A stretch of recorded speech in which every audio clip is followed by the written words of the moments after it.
विशेषज्ञ आए हैं पोर्चुगल से, वो आर्कियोलॉजिस्ट हैं और उन्होंने अपने रिसर्च में और अपने उन्होंने जब वहाँ पे एक्सकवेशन किया तो वहाँ पे उनको एक मोज़ेक मिला, ग्राउंड का मोज़ेक 2nd सेंचुरी एडी का।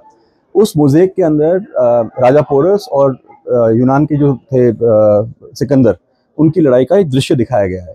तो वो एक बहुत इम्पोर्टेंट उपलब्धि है हमारे लिए, क्योंकि हम हमेशा कहते थे कि वास्को डी गामा ने हमारा गोवा डिस्कवर किया या साउथ इंडिया डिस्कवर किया, पर ये सोचने वाली बात है कि अगर हमारे जो हम कटोच क्लेम करते हैं कि पोरस हमारे वंश मतलब पूर्वज हैं, तो अगर उनकी एक प्रतिमा या उनका एक चित्र वहाँ मिला है तो वो उस हिसाब से हमारी जो फैमिली का नाम है या इस इलाके का नाम है वो ऑलरेडी इंटरनेशनल जा चुका था, वो मतलब 1000 साल पहले ऑलरेडी वहाँ पे पहुँच चुका था। तो ये बहुत बड़ी बात है। तो उसी के बारे में अपने डिस्कवरी के बारे में समझाने के लिए आए हैं और बताने के लिए आए हैं कि वो क्या रिसर्च किया उन्होंने, कैसे उस चीज़ को ढूंढा उन्होंने, तो उसके बारे में बताने आए हैं। जी, सबसे पहले तो मैं आपको बताना चाहूँगा कि ये जो सप्ताह है ये टूरिज्म रिगर्थ कार्निवल के रूप में मनाया जा रहा है। और जब भी हम टूरिज़्म की बात करते हैं तो किसी भी क्षेत्र की जो भौगोलिक जो एक सुंदरता होती है वो तो अट्रैक्ट करती है, लेकिन उसका जो इतिहास होता है वो भी काफ़ी मायने रखता है। जो ऐतिहासिक चीज़ें होती हैं, ऐतिहासिक मॉन्यूमेंट्स होते हैं और काफ़ी जो कल्चर होता है वो अगर इतिहास से जुड़ा होता है तो वो देखने लायक होता है। तो टूरिज़्म से भी रिलेटेड है।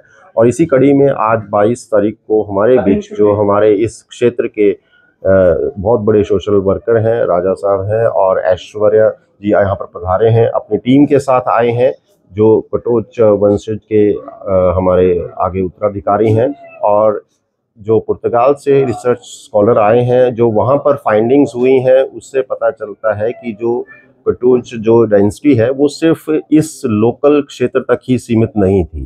तो ये एक मौका है कि जो वहाँ फाइंडिंग्स हुई हैं उसके बारे में हमें जानकारी मुझे भी पता चलेगा कि ऐसी चीज़ें वहाँ पर हुई हैं। तो ये जानकारी मेरे साथ साथ जो हमारे महाविद्यालय के जो टीचर्स हैं और जो रिसर्च स्कॉलर है, आम स्टूडेंट है, उसको पता लगेगा। तो पता लगने से एक जो गौरव जो है मुझे लगता है कि ये हमारे लिए क्षण होगा। तो बात करें तो क्योंकि महाविद्यालय काफी पुराना महाविद्यालय है, वहीं एक माइलस्टोन जो है कहीं ना कहीं आज ये महाविद्यालय के लिए है, क्योंकि ग्रीक से जो है यहाँ पे रिसर्चर आए हैं और एक बहुत बड़ी जो उन्होंने खोज की है उसके बारे में जो है इस कॉलेज के सभागार में आज बताया गया। जी बिल्कुल, ये इस तरह का ये पहला मेरे सामने ये पहला लेक्चर होगा जिसमें एक ऐतिहासिक, बहुत ऐतिहासिक भी मतलब एक बहुत पुराना इतिहास जो है वो हमारे सामने जो है ये उजागर करेंगे। तो हम बहुत उत्सुक हैं इसको जानने के लिए।